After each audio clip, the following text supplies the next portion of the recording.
할렐루야.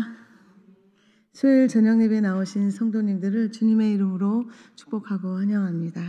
이 시간은 찬송가 91장 슬픈 마음 있는 사람, 하나님께 찬양 드리겠습니다.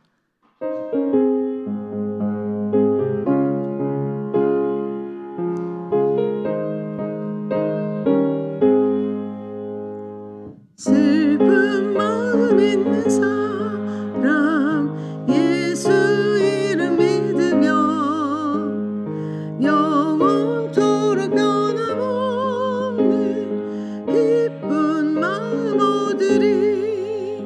예수의 이름은 세상의 소망이요, 예수의 이름은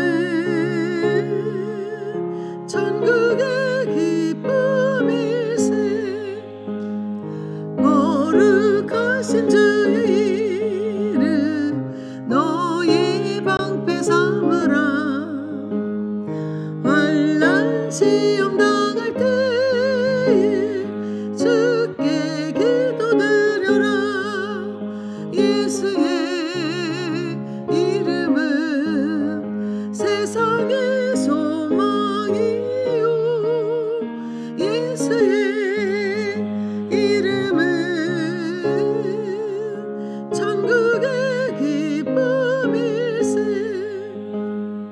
존귀하신 주의 이름 우리 기쁨 되도다. 주의 품에 안길 때에 기뻐 찬송 부르리.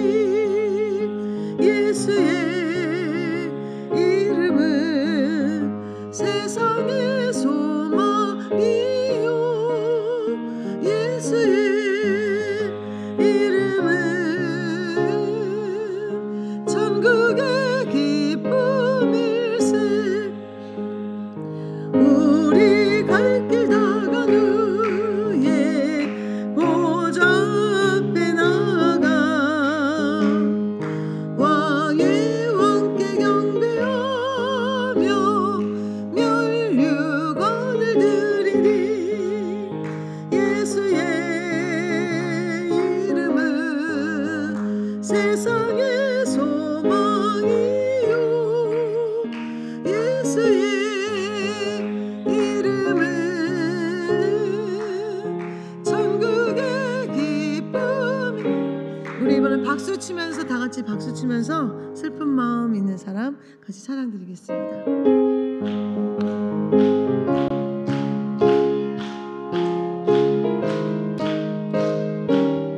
슬픈 마음 있는 사람, 슬픈 마음 있는 사람, 예수 이름 믿으며 영원토록 변함없는 기쁜 마음 얻으리. 예수의 이름은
28장입니다.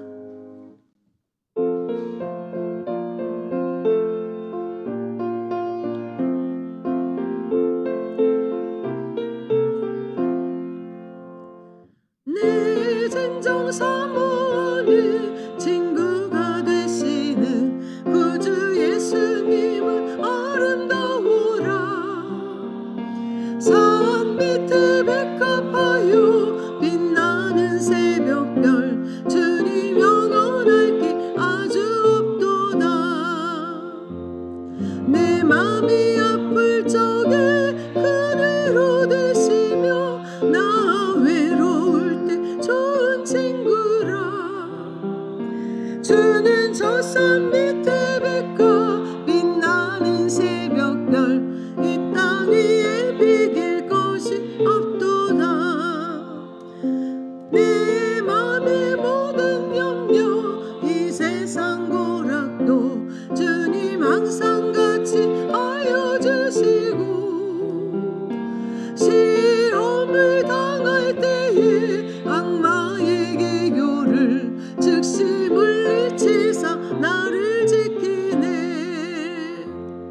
온 세상 날 버려도 주 예수 안 버려 끝까지 나를 돌아보시니. 주는 저 산 밑에 백합 빛나는 새벽별 이 땅 위에 비길 것이 없도다. 내 맘을 다하여서 주님을 따르면 길이 길이 나를 사랑하리니.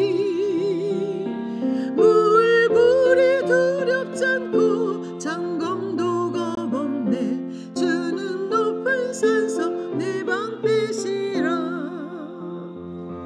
내 영혼 먹이시는 은혜 누리고 나 진히 주를 뵙기 원하네. 주는 저 산 밑에 백합 빛나는 새벽별 이 땅 위에 비길 것이 없도다.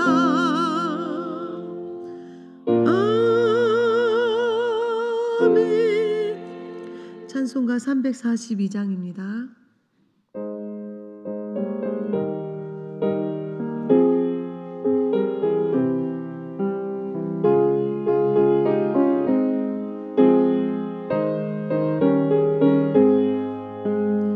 너 시험을 당해 죄 짓지 말고 너 용기를 다해 곧 물리치라. 너 시험을 이겨 새 힘을 얻고 주 예수를 믿어 늘 승리하라.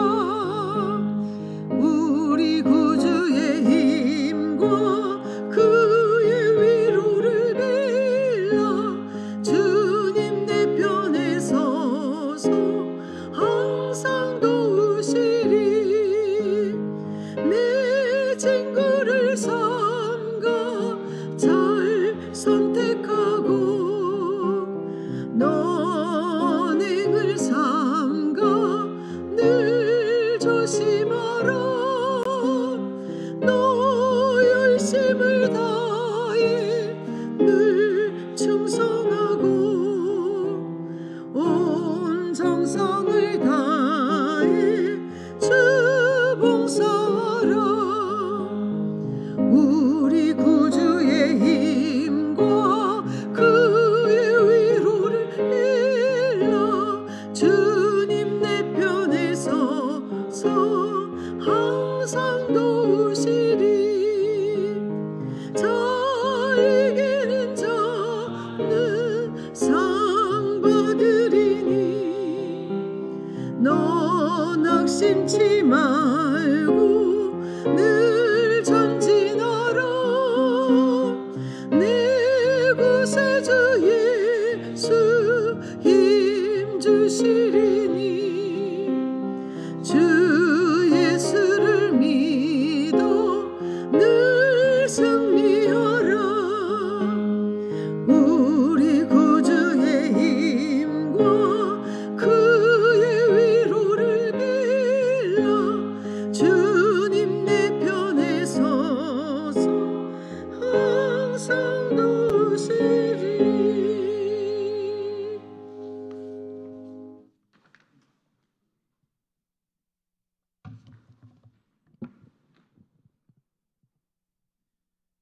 함께 수요일 저녁 예배를 하나님께 드리겠습니다. 기도드리겠습니다.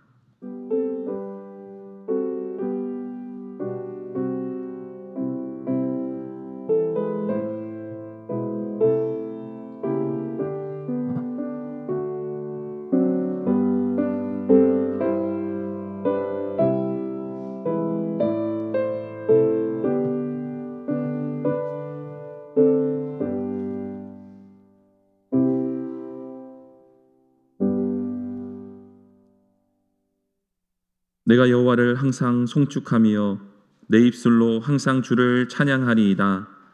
내 영혼이 여호와를 자랑하리니 공고한 자들이 이를 듣고 기뻐하리로다.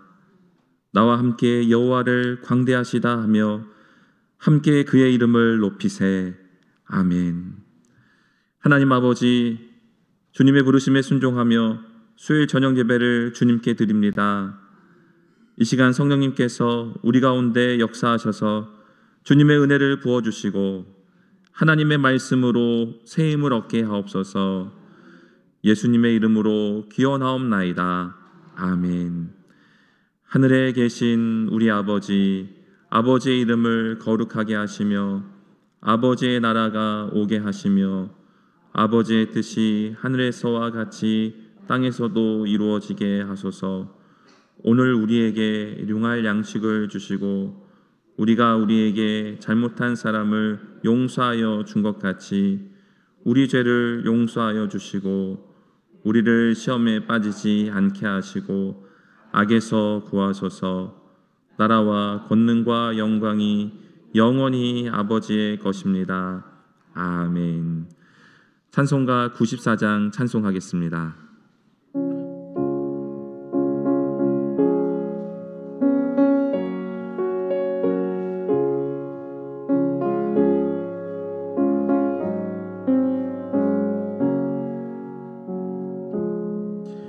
주 예수보다 더 귀한 것은 없네. 이 세상 부귀와 바꿀 수 없네. 영축은 내 대신 돌아가신 그 놀라운 사랑 잊지 못해. 세상 즐거움 다 버리고 세상 자랑 다 버렸네. 주 예수보다 더 귀한 것 예수 밖에는 없네. 주 예수보다 더 귀한 것은 없네. 이 세상 명예와 바꿀 수 없네. 이전에 즐기던 세상 일도 주 사랑하는 마음 맺지 못해. 세상 즐거움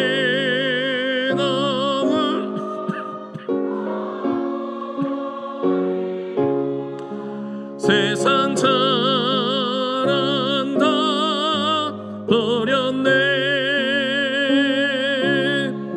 주 예수보다 더 귀한 것은 없네. 예수 밖에는 없네.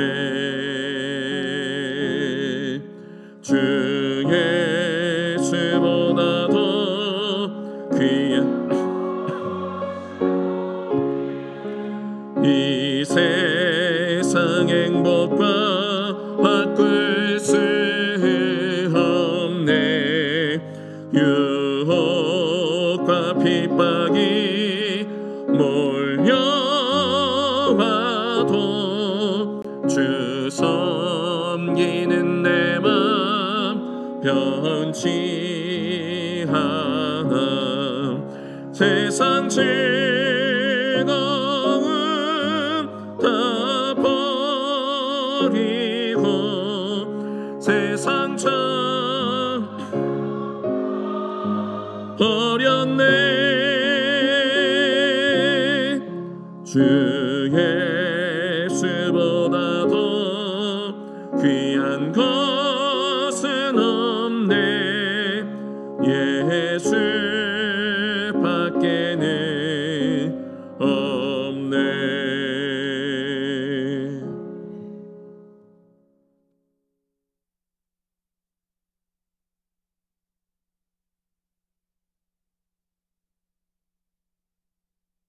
하나님 아버지 감사합니다. 날마다 저희의 삶을 이끄시는 하나님, 저희가 하나님의 형상을 닮아가도록 도우시는 은혜에 감사합니다. 이 시간 저희 안에 거룩한 소망을 일으키시는 하나님, 은혜가 저희의 연약한 마음과 몸을 견고하게 하여 주실 줄 믿습니다. 하나님, 3일 동안 세상 가운데 살면서 주님의 뜻을 따라 살기보다는 내 생각 내 뜻대로 주님을 멀리하며 살았음을 이 시간 고백하오니 용서하여 주옵소서. 하나님, 11월 3일 119 새생명 VIP 초청 주일을 위해 기도합니다.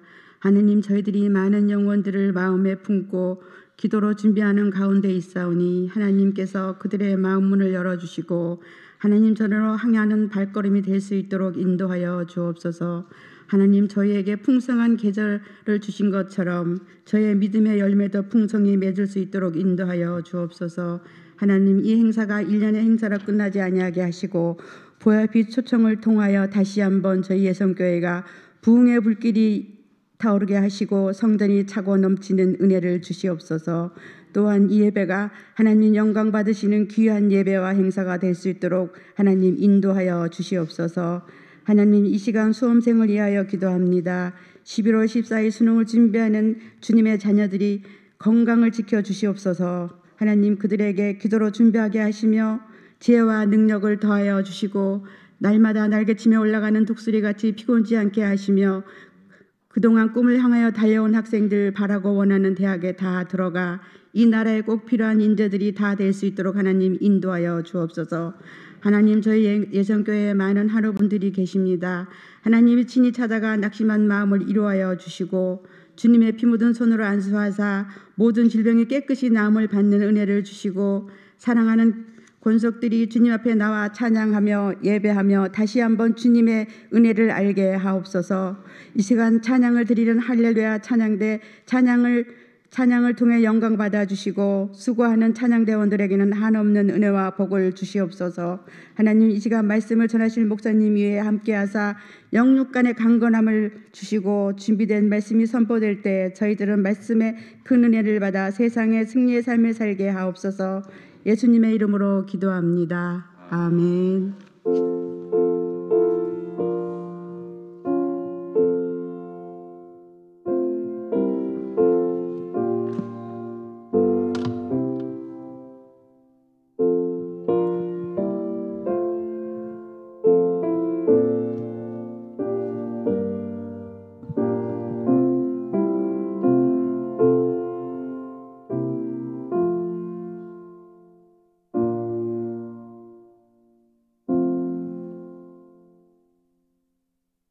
찬송가 478장 함께 찬송하시겠습니다.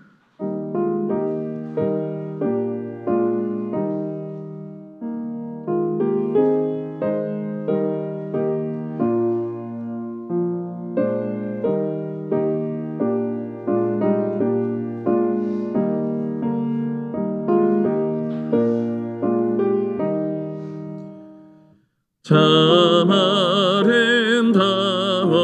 아름다워라 주님의 세계는 더 솔로몬의 옷보다 더 고운 배 갚아 주 찬송하는데 저 맑은 새소리 내 아버지의 지으신 그 솜씨 깊도다 참 아름다워라 주님의 세계는 저 아침에 와 저녁 놀 밤하늘 빛난 별 망망한 바다와 늘 푸른 몽우리 주 하나님 영광을 잘 드러내도 참 아름다워라 주님의 세계는 저 산에 부는 바람과 잔잔한 시냇물 그 소리 가운데 주 음성 들리니 주 하나님의 큰 뜻을 나아하도다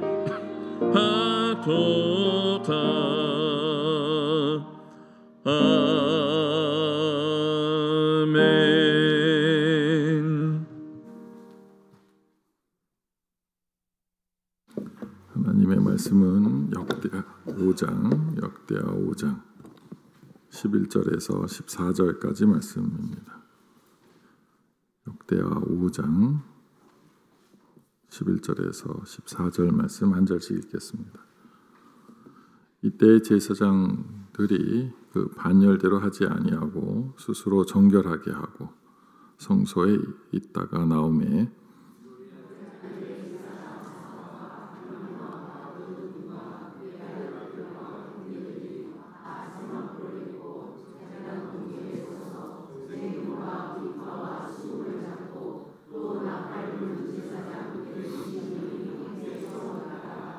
나팔 부는 자와 노래하는 자들이 일제히 소리를 내어 여호와를 찬송하며 감사하는데 나팔 불고 재금 치고 모든 악기를 울리며 소리를 높여 여호와를 찬송하여 이르되 선하시도다 그의 자비하심이 영원히 있도다 하매 그때 여호와의 전에 구름이 가득한지라.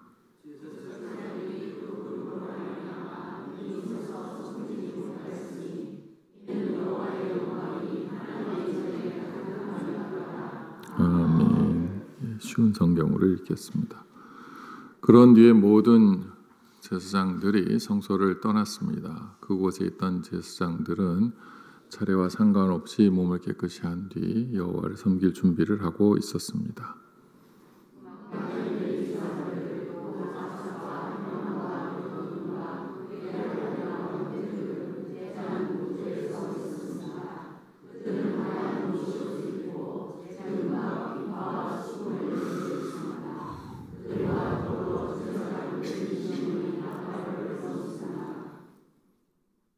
나팔을 부는 사람들과 노래하는 사람들이 한 사람처럼 소리를 냈습니다. 그들은 찬양하며 여호와께 감사드렸습니다. 그들은 나팔과 재금과 그 밖의 악기를 연주하며 노래를 불렀습니다. 제가 읽을게요. 그들은 이런 노래로 여호와를 찬양했습니다. 여호와는 선하시다. 그의 사랑은 영원하시다. 그때 구름이 여호와의 성전을 덮었습니다.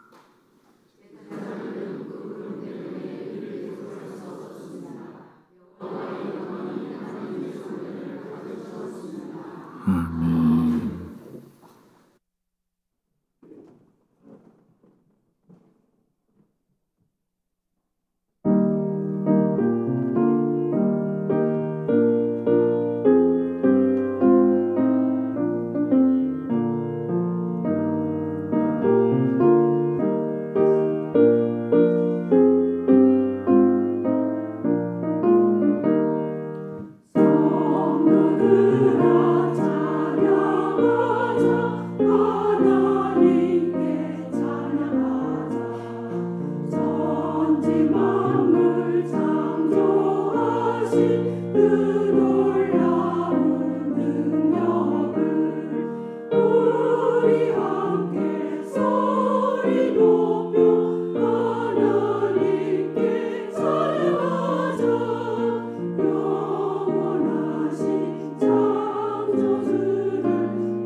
그간 평안하셨습니까?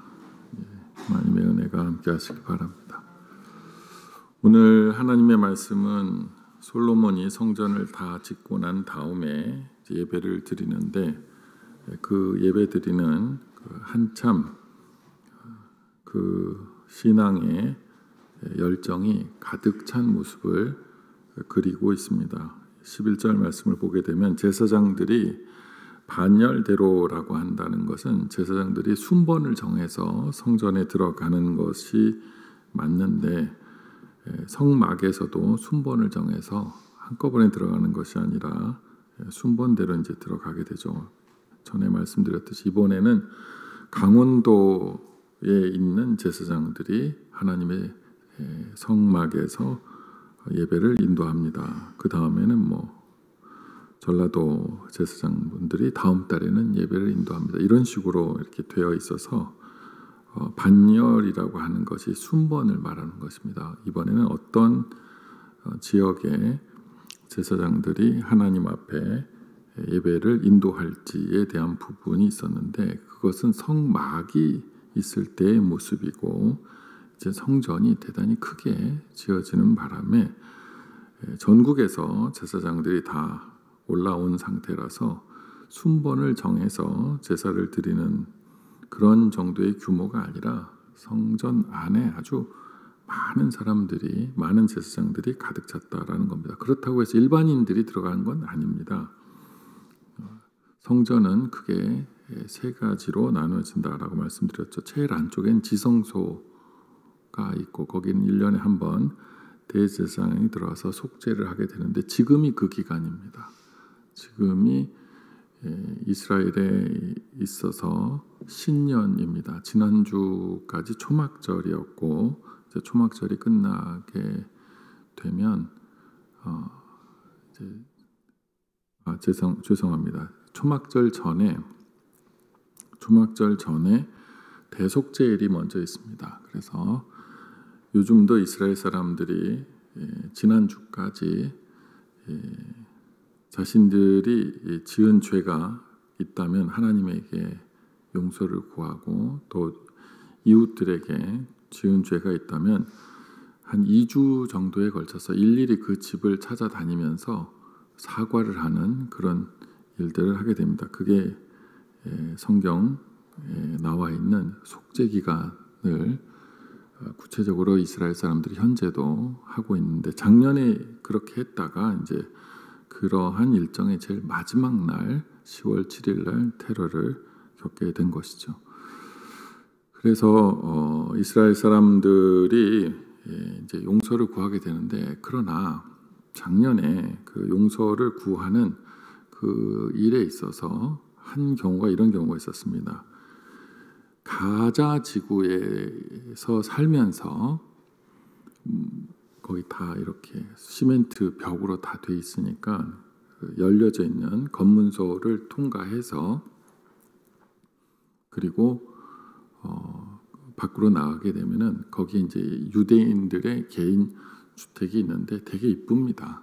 우리나라의 그 전원주택처럼 그 유대인들이 기본적으로 유럽풍이기 때문에 굉장히 아기자기하고 이쁩니다. 그래서 그 집들이 이렇게 이쁜 집들이 있는데 그 가자 지구에 있는 그 젊은이들 또 여자 아주머니 분들이 이제 나가서 그 유대인 집에 들어가서 이제 가사도우미를 하게 됩니다. 하루 종일 빨래도 하고 청소도 하고 전기도 고치고 또 잔디도 깎고 그래서 이제 품삯을 받고 다시 또 가자지구로 들어가게 되는데 가자지구 밖으로 나갈 때 가자지구에서 이스라엘로 갈 때 보통 1시간 정도 걸립니다. 전에 제가 다녔을 때는 그냥 확 갔어요. 아무것도 없었어요. 아무것도 없었고 그냥 걸어서 들어갔다 걸어서 나오면 되고 어떤 펜스도 없었어요. 그냥 나갔다가 들어오면 되는 거예요. 그냥 들판이에요. 제가 여기서 서부 식자재 가듯이 그냥 가면 되는 거예요. 그래서 여기 앞에 있는 도로를 기준으로 해서 도로 레미안 쪽은 가자 지구고 여기는 유대인 지구고 그렇게 돼서 왔다 갔다 이렇게 했었는데 어느 날 보니까 제가 두 번째 이스라엘을 갈 때 보니까 큰 장벽을 일부 세우기 시작을 했고 세 번째 갈 때는 다 세웠더라고요. 그래서 요만한 우리 톨게이트 같은 그런 자동차 톨게이트 같은 그런 데로만 들락날락 해야 되니까 줄이 대단히 길고 그래서 보통 1시간 정도 줄 서야 되는데 일반인들이 1시간, 외국 사람들이 1시간 쓰는데 이제 그 사람들 같은 경우에 있어서는 나가는데 거의 2시간도 걸리고 기분 나쁘면 3시간도 기다리게 하고 나갔다가 일하고 이제 들어오고 나면 또 1시간, 2시간 걸쳐서 가자식으로 다시 들어가고 그러니까 대단히 힘들죠. 하루 종일 노동을 하고 난 다음에 자기 집으로 들어가려는데 그 톨게이트, 딱 톨게이트처럼 생겼습니다. 그걸 이제 통과해서 가는데 1시간, 2시간 기다려서 몸을 다 수색하고 그리고 나서 들어가니까 가자 사람들이 기분이 대단히 안 좋았죠. 그래서 작년 10월 7일 날 있었던 사건 중에 어떤 사건이 있었냐면 어느 가족이 있는데 젊은 부부 가족이에요. 아이들도 3명이나 있고 그런데 여기서 하루 종일 일을 했던 잔디도 깎고 뭐 벽수리도 좀 하고 지붕 수리도 하고 했던 사람이 청년이었었는데 30대 초반 정도 된 청년이었었는데 이 사람이 이제 가자지구로 갔다가 10월 7일 날 한꺼번에 이제 공격을 하자라고 이제 사인이 다 있었기 때문에 그 사람이 한 5명 정도 되는 사람들을 데리고 그 담을 무너뜨리고 그리고 나와서 나만 따라와. 내가 전에 일했던 집이야. 어제까지도 일했던 집이잖아요. 그렇죠? 네, 그 집에 가서 그 집안 식구들이 어디에 숨어 있든지 간에 모든 이스라엘 집들은 공격에 대비해서 바닥에 뚜껑을 열고 그 안에 들어가서 숨을 수 있는 공간을 다 만들어 놨습니다. 근데 그것까지도 다 알고 있었던 사람이죠.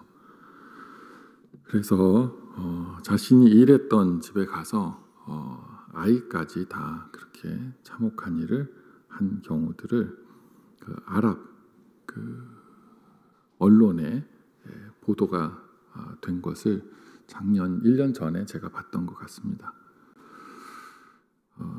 그러니까 제가 이 말씀을 드리는 이유가 지난주까지 한 2주에 걸쳐서 서로 사과를 하고 다니는 그런 기간인데 이 대속죄를 앞서서 그러니까 지성소에 들어가서 대제사장이 1년에 한 번 이스라엘의 죄를 용서해 주십시오 하고 이제 기도하는 그 시간에 앞서서 이스라엘 사람들이 기도를 하는 시간을 갖죠. 그 시간을 갖게 되는데 에스라서에 보면 나옵니다. 에스라서에 보면 그게 나오고 다음에 에스라가 지성소에 들어가서 기도하고 하는 장면도 있는데 그래서 자기들끼리는 이렇게 용서를 구하고 있지만 진짜 용서들은 그 가자지구 사람들하고의 관계에 있어서는 없었기 때문에 막상 그런 참혹한 상황이 벌어지게 되니까 내가 일했던 어제까지도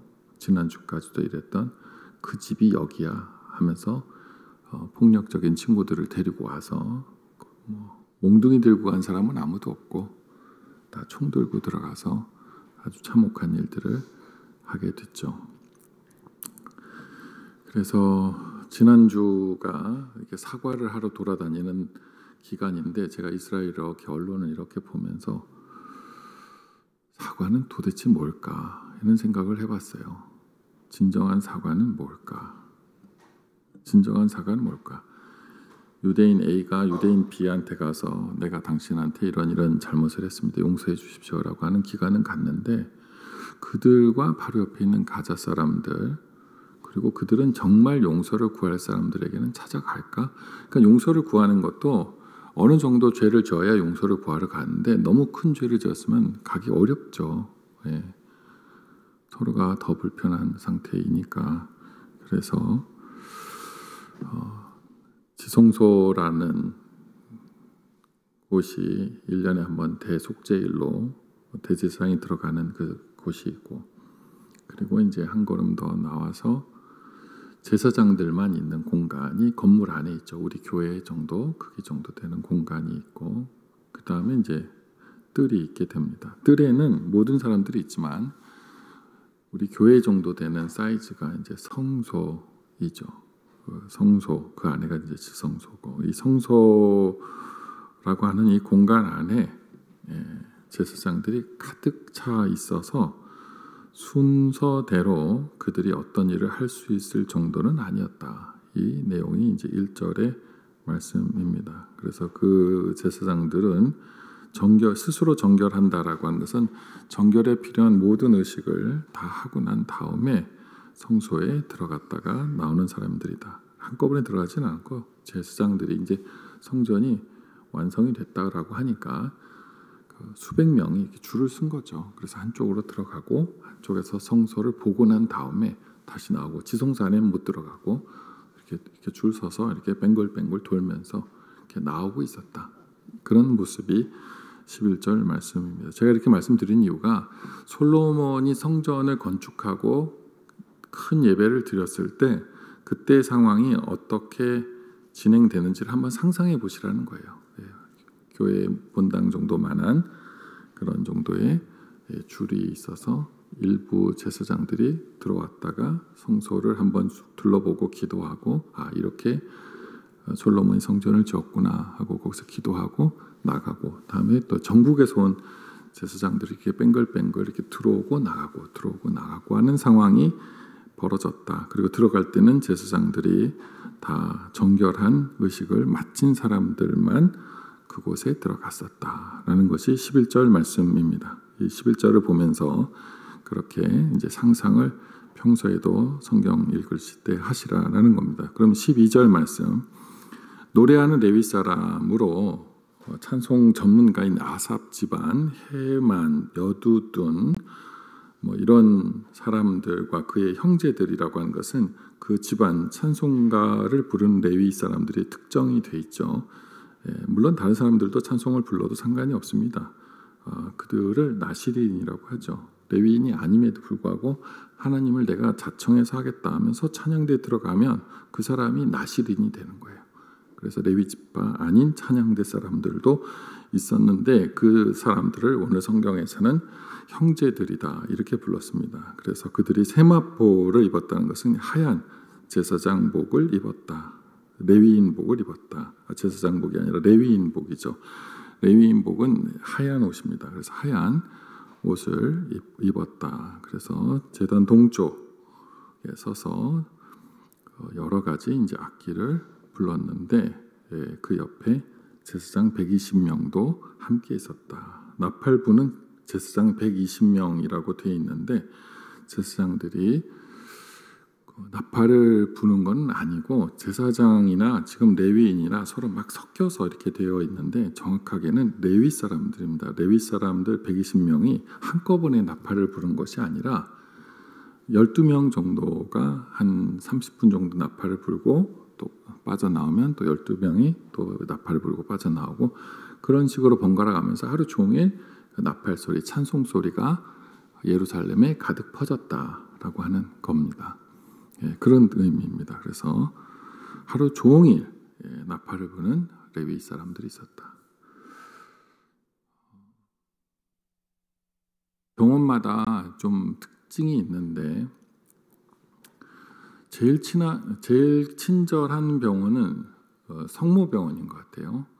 여의도 성모병원은 별로 안 친절하고 서울 성모병원은 진짜 친절해요. 거기 가서 고개만 이렇게 돌리기만 하더라도 누군가 달려와가지고 뭘 도와드릴까요?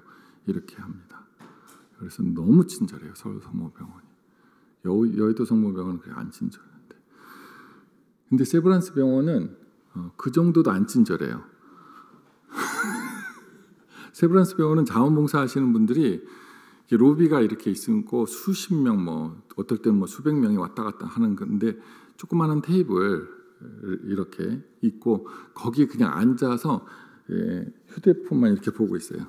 그러다가 가서 물어보면 예 그거요 이렇게 하는 거예요. 이렇게 그런 특징이 있어요. 그래서 저기 왜 앉아 있나, 여기가 문제가 아니라 저기 원무과 쪽에 앞이나 키오스크 돈 기계로 계산하는데 그 앞에 서 있으면은 될 텐데 그냥 자원봉사자 이렇게 해놓고 이제 책상에 앉아서 하루 종일 이렇게 이렇게 핸드폰 보고 있는 모습을 보면은 이게 또 개신교 모습인가 이런 생각이 들기도 하고 그런데 세브란스의 좋은 점이 뭐냐면 치료가 시작되는 시간부터 치료가 끝나는 6시까지 하루 종일 엘리베이터에 있던 복도를 걸어가고 있던 화장실에 들어가 있던 찬송가가 나온다는 거예요.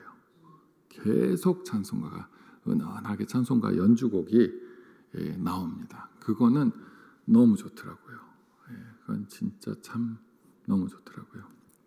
그래서 오늘 성경 나팔 부는 사람 120명이 있었다라고 하는 그 의미가 이 예배가 진행되는 하루는 아닙니다. 이 날이 하루는 아니고 며칠 동안 이 예배가 진행되는데 12명 정도가 계속해서 번갈아 가면서 나팔을 불면서 찬송가를 연주했다라고 하는데 그들이 모두 120명이 돌아가면서 했다. 12명씩 돌아가면서 했다. 이 말씀을 하고 있는 겁니다. 그래서 성경을 보면서 입체적으로 3D로 보는 것을 한번 연습해 보십시오. 13절 말씀에 보면 그때 이제 나팔을 부는 자들도 있었지만 이제 노래하는 자들도 있습니다. 노래한다는 표현보다는 찬송하는 자들이라고 이렇게 우리가 읽으면 됩니다. 성경을 읽으실 때 새벽 예배 나오신 분들은 잘 아시겠지만 여호와께서 예레미야에게 이렇게 말씀하셨다라고 돼 있어도 제가 성경을 전해드릴 때는 하나님께서 예레미야에게 이렇게 전하셨다 그렇게 하잖아요. 그런 것처럼 성경에 있는 단어들이 일반 단어들로 돼 있는 것을 신앙 단어들로 과감하게 주저하지 마시고 두려워하지 마시고 바꾸시면 됩니다. 찬송가를 연주하는 나팔로 연주하는 사람들과 이렇게 읽으시면 되는 거예요. 그리고 찬송하는 사람들이 일제히 소리를 내어라는 것보다는 일제히 목소리를 맞춰서 하나님을 찬송하였다 이렇게 읽는 거죠. 이렇게 읽으셔야 돼요. 그래서 찬송하는 이들이 있고 또 연주하는 자들이 있었다.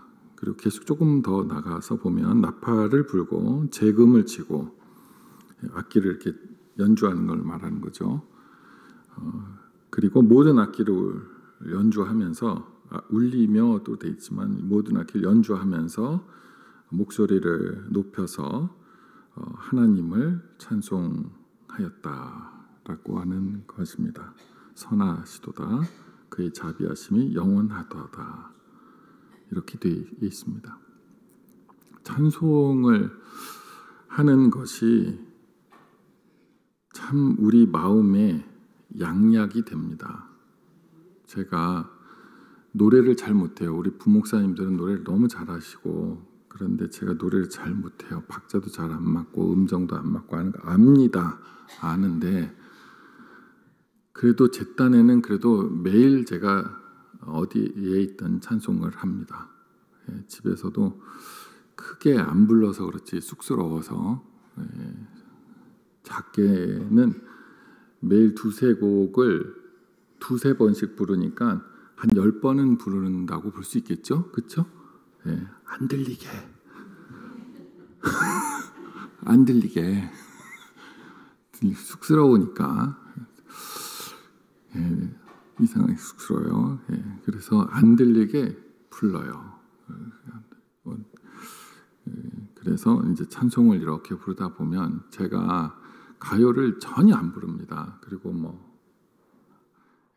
그건 찬송이 너무 좋고 이런 일반 음악들이 막 마음을 어지럽혀요. 막 그런 내용들이나 그런 곡조들이 그래서 찬송만 부르는데 그 찬송을 이렇게 부르면 막 이렇게 소용돌이 치고 있었던 그 마음이 부유물들이 막 떠 있었던 마음이 이렇게 가라앉는 그런 느낌이 들고 또 하나의 느낌이라고 한다면은 찬송을 부르면 부를수록 자꾸 신나져요.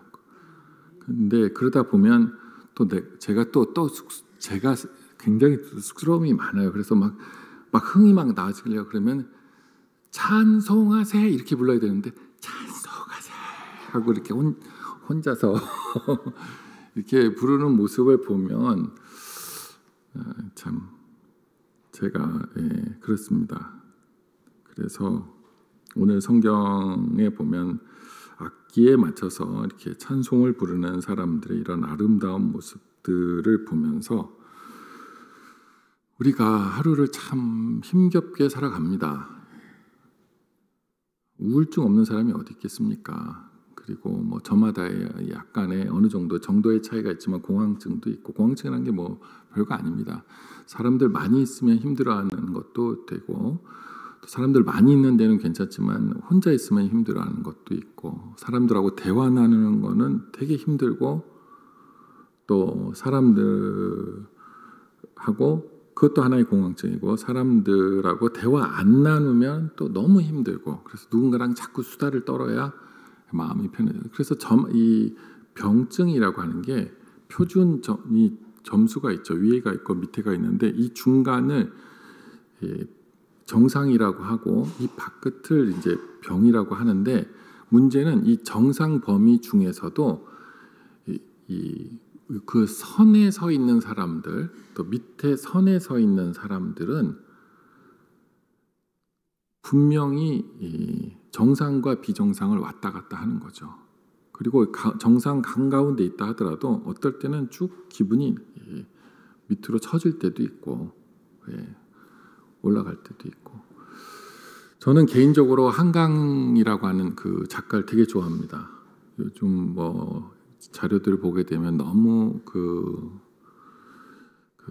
어느 한쪽 편에 치우쳐서 그 글을 쓴 사람으로 이렇게 막 그 비판을 하는 사람들도 있는데, 그건 맞습니다. 그것도 사실인데, 한강 글을 참 좋아하는데, 제가 한강 씨의 시를 또는 글을 많이 안 봅니다. 보통 한 시가 있으면, 한 가지 시가 있으면 가령 뭐 저녁을 서랍에 넣어 두었다 이런 시가 있어요. 그렇다면 그 한 시를 잠깐 보고 그 다음에는 마치 손에 뭐가 묻었을 때 막 씻듯이 막 딴 일을 막 해요.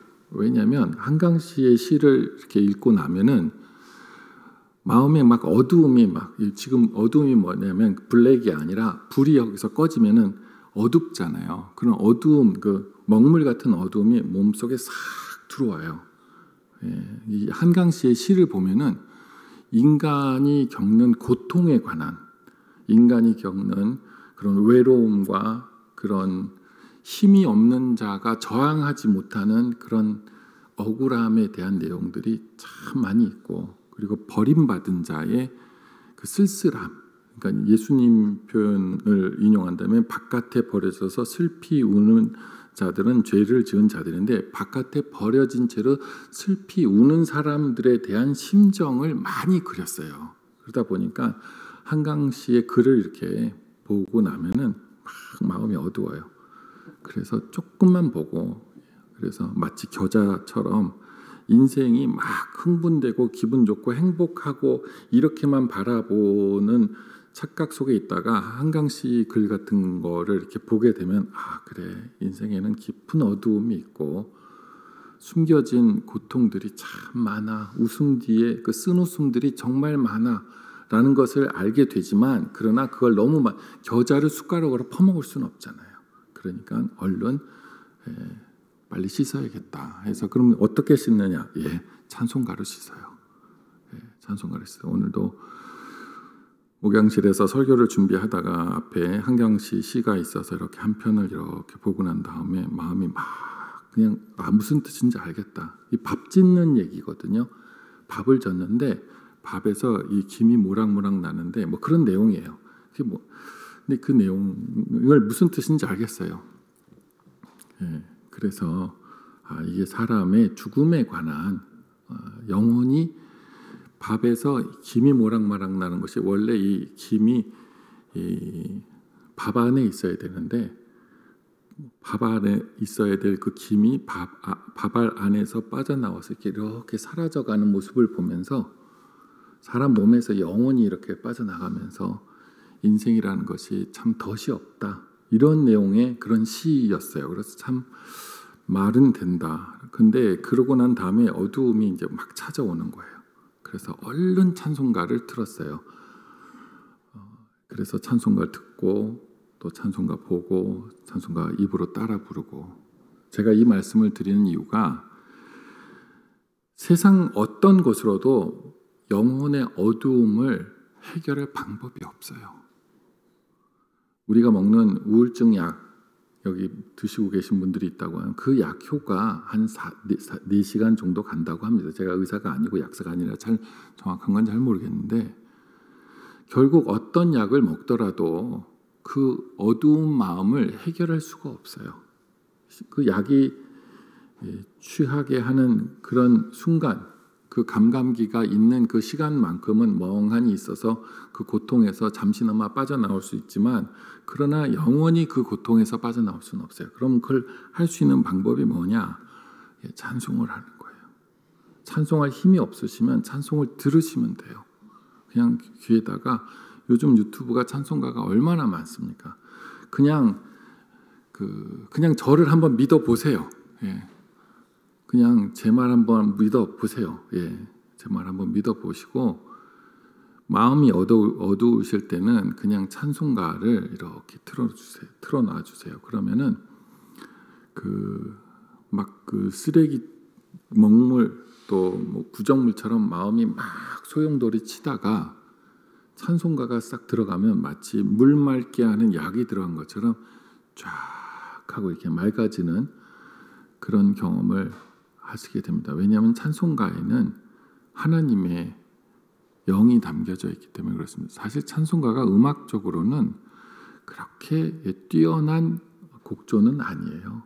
예, 좀 전에 우리가 불렀던 찬송가 있지 않습니까? 참 아름다워라. 이 찬송가가 뭐냐면 그 오른쪽에 보시면 라틴어로 써져 있잖아요. 테라 베아타 이렇게 돼 있잖아요. 이게 라틴어로 베아타가 아름답다라는 뜻이고 테라가 그 땅이란 뜻입니다.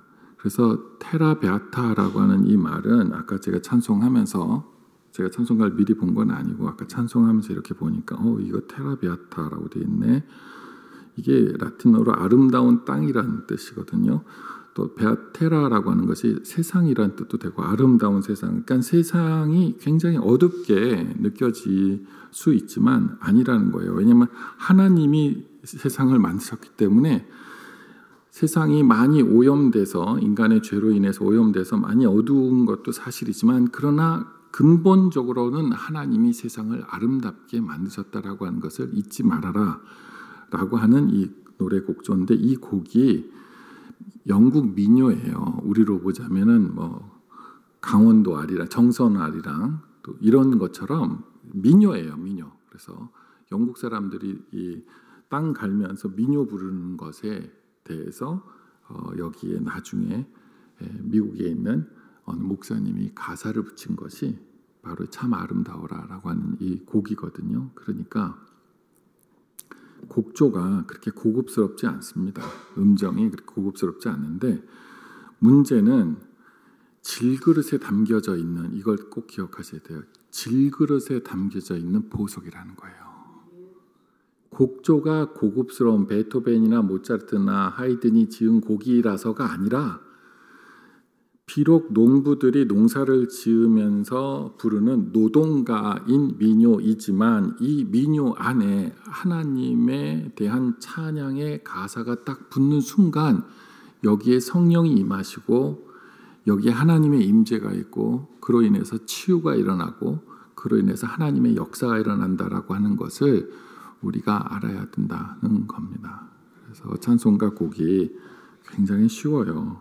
저만 잘 못 불러서 그냥 음정 틀려서 그렇지. 그래서 13절 말씀에 보면 찬송가가 한꺼번에 이렇게 막 울려 퍼졌다는 뜻이 아니라 아까 세브란스 말씀드렸듯이 하루 종일 예루살렘에 찬송가가 울려 퍼졌다. 그 내용을 설명하고 있는 겁니다. 우리나라 대한민국이 사실 지금 되게 위험해요. 정말 우리는 정말 강심장으로 살고 있어요. 정말 우리는 강심장으로 살고 있어요. 예. 정말 위험한 나라예요. 언제 전쟁이 날지 모르고 전쟁이 나더라도 정말 뭐 이상하지도 않은 휴전 중인 나라예요. 그래서 막 다리 폭파되고 뭐 도로 폭파되고 막 그리고 지난 10월 1일 날은 막 어마어마한 크기의 우리나라의 그 미사일이 막 공개가, 그게 비공개 미사일인데 그 비공개 미사일이 공개가 돼서 막 사람들 앞에 보여지고 해서 우리나라의 거의 핵무기에 가까운 이런 미사일을 우리가 갖고 있다는 것을 세계 최초로 드디어 알려주고 하는 일들이 이렇게 벌어지는 이 상황들이 왜 그렇겠습니까? 북한이든 러시아든 중국이든 오판하지 말라는 거예요. 우리도 밟으면 꿈틀거릴 수 있는 준비들은 다 돼 있다. 미국이 우리를 도와주긴 하겠지만 안 도와줘도 너희들에게는 우리가 할 수 있는 만큼의 할 수 있는 일은 할 수 있으니 평화롭게 지내자라는 사인을 보내는 거죠. 그러니까 너무 서로가 서로를 공격하려고 하지 말자라고 하는 그런 사인인 거죠. 굉장히 우리나라가 위태로운 나라입니다. 그래서 하나님 안에서 찬송가가 가득 퍼지는, 평화의 찬송가가 가득 퍼지는 나라가 되면 얼마나 좋을까 하는 소망을 가져보게 됩니다. 예루살렘의 성전 건축을 인해서 일주일이 됐는지 2주일이 됐는지 하루 종일 찬송가와 악기 찬송 연주 소리가 들렸다라고 하는 이 13절의 말씀은 우리들에게 있어서 큰 소망이 되길 바랍니다. 잠깐 지나가는 길에 또 말씀드리면 세브란스에서 그 하루 종일 찬송가가 이렇게 은은하게 이렇게 피아노든 뭐 바이올린이든 첼로든 뭐 이런 연주로 이렇게 나오는 걸 이렇게 듣다 보면요, 진짜 위로가 돼요. 하나님이 도와주십시오 하는. 그러니까 제일 안 친절한 대학병원인데, 근데 그 찬송가 하나가 다 뒤집어 엎어요. 사람이 와서 뭐 이렇게 잘해주는 건 둘째치고 하루 종일 찬송이 들려지게 하는 것만 해도 오케이. 예수 믿는 병원이 있어서 땡큐, 하나님 감사합니다. 예수 믿는 병원이라 정말 감사합니다 라는 생각이 듭니다. 그래서 이 세상에 찬송이 가득했으면 얼마나 좋을까 하는 생각을 해봤습니다. 마지막 내용을 보게 되면 그때에 여호와의 전에 구름이 가득했다. 그리고 14절 말씀에 보면 제사장들이 구름 때문에 제사를 구름으로 인해서 능히 서서 섬기지 못했다는 얘기는 제사를 드리는데 어려움을 많이 겪었다는 거죠. 안개처럼 구름이 가득 끼고 나니까 그로 인해서 제사를 온전히 드리지 못할 정도로 앞이 안 보일 정도로 되었다라고 하는데, 이것은 하나님의 영광이 가득했기 때문이다. 이 모습 기억나시죠? 모세가 성막을 만들기 전에 회막이라고 하는 임시 하나님 앞에 기도처를 만들었습니다. 성경에 보면 모세가 일단 성막 전에 회막이라고 하는 걸 만들어요. 여기가 뭐냐면 모세가 하나님 앞에 기도할 때 들어가는 천막이에요. 천막. 그래서 그 천막에 들어가서 이렇게 기도할 때면은 그 천막 주변에 구름이 쫙 내려앉아가지고 아무도 모세 근처로 오지도 못했고, 그리고 이 구름이 있는 그 가운데 여호수아가 마치 수문장처럼 모세가 회막 안에 들어있는 동안 바깥에서 딱 모세를 호위하면서 지키고 있었다. 이렇게 나와 있잖아요.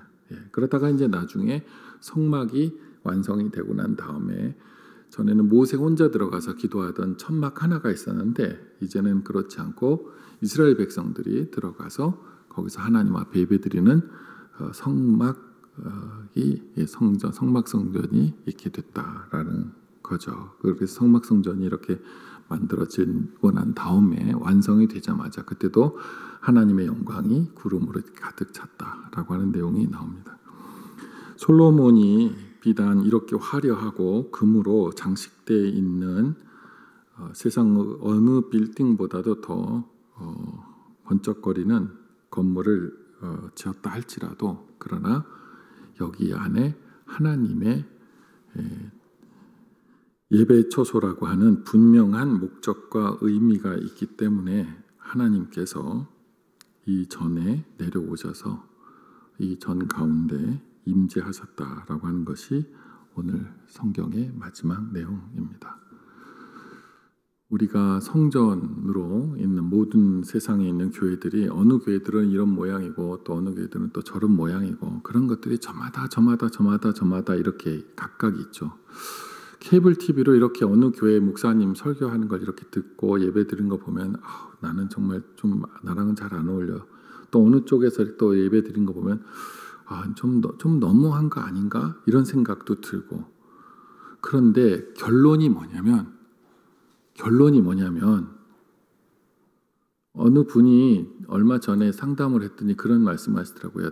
자기가 근처에 있는 어느 교회에 갔다가 한 6개월 다녔는데 정말 자기하고 안 맞아가지고 우리 교회에 오게 됐다고. 그래서 벌써 10수년째 우리 교회만 다니고 있다고 이렇게 어떤 분이 말씀을 하시더라고요. 그러면서 막 한마디로 그냥 딱 목사가 잘생겨서라고 딱 한마디 하면 될 텐데 그 말은 빼고.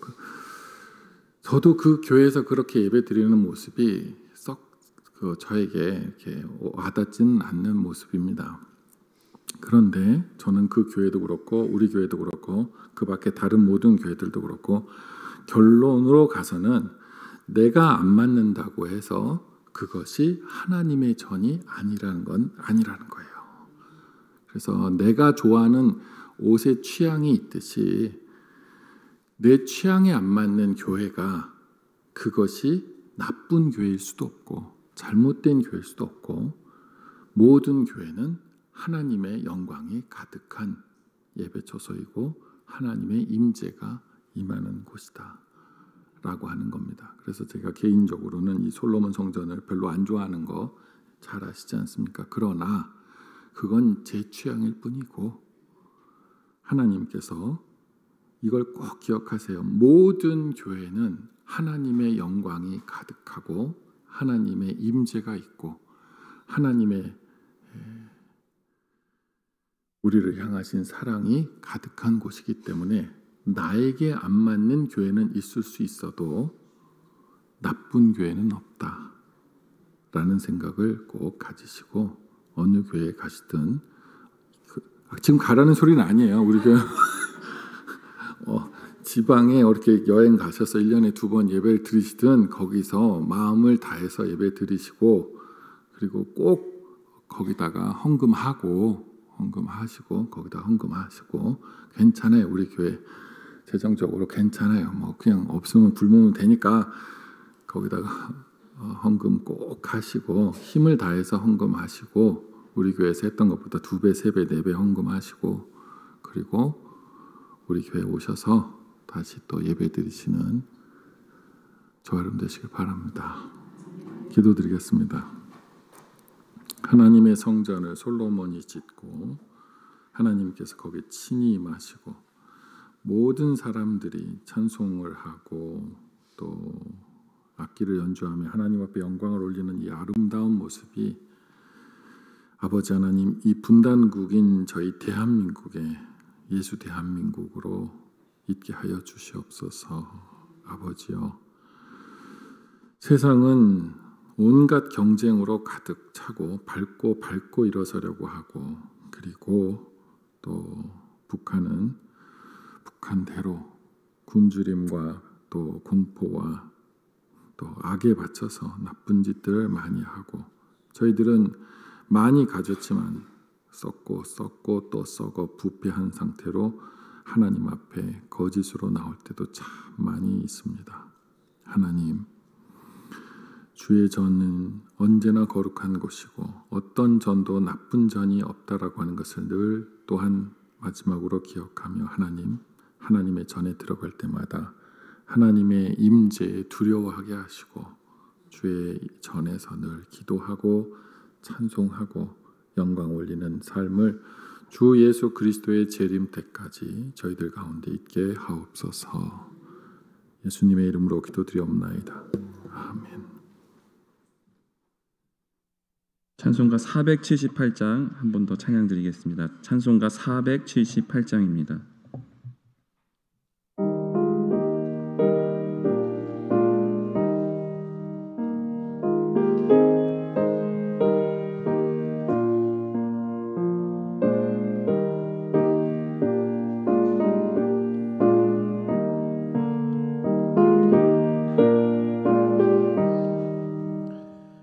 참 아름다워라.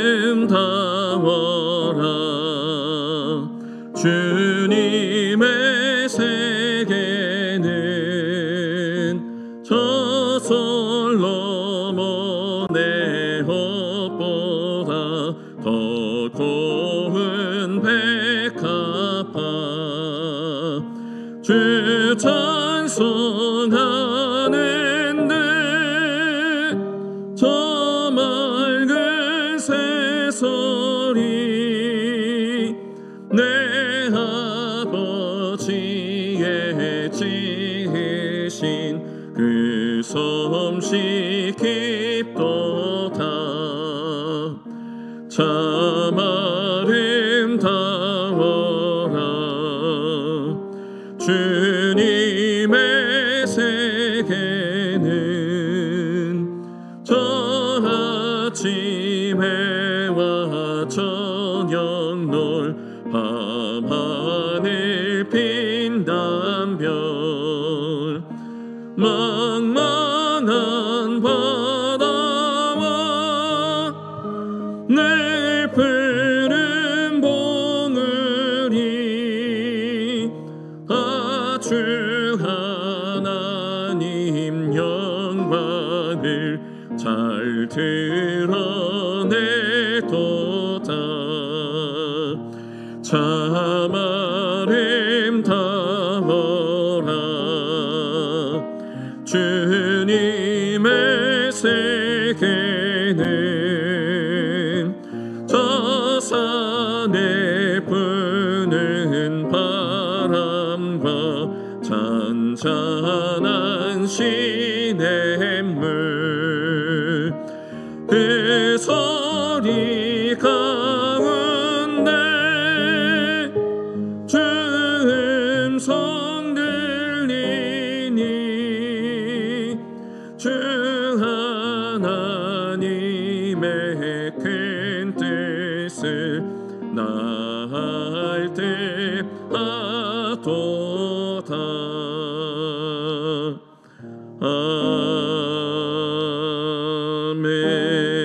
아멘. 하나님 앞에 예물을 드립니다. 이금순 권사님 10회를 드리고 또 주일봉헌을 드리고 목적을 따라 또 한영희 권사님 목적봉헌 드리고 또 한영희 권사님 10회를 드리오니 바친 예물 위에 담겨져 있는 마음 중심을 주님 받으시고 하나님께서 건강과 간해와 생업 위에 복을 더하여 주시옵소서. 이제는 우리 주 예수 그리스도의 은혜와 하나님 아버지의 사랑하심과 성령의 교통하심이 하나님의 임재를 늘 주의 전에서 체험하고 하나님이 돌보고 계시고 하나님이 지키고 계시고 하나님이 품고 계시고 하나님이 인도하고 계심을 찬송하는 가운데 체험하기를 소망하는 주의 모든 성도분들 위해 영원토록 함께 하시기를 간절히 축원하옵나이다. 아멘.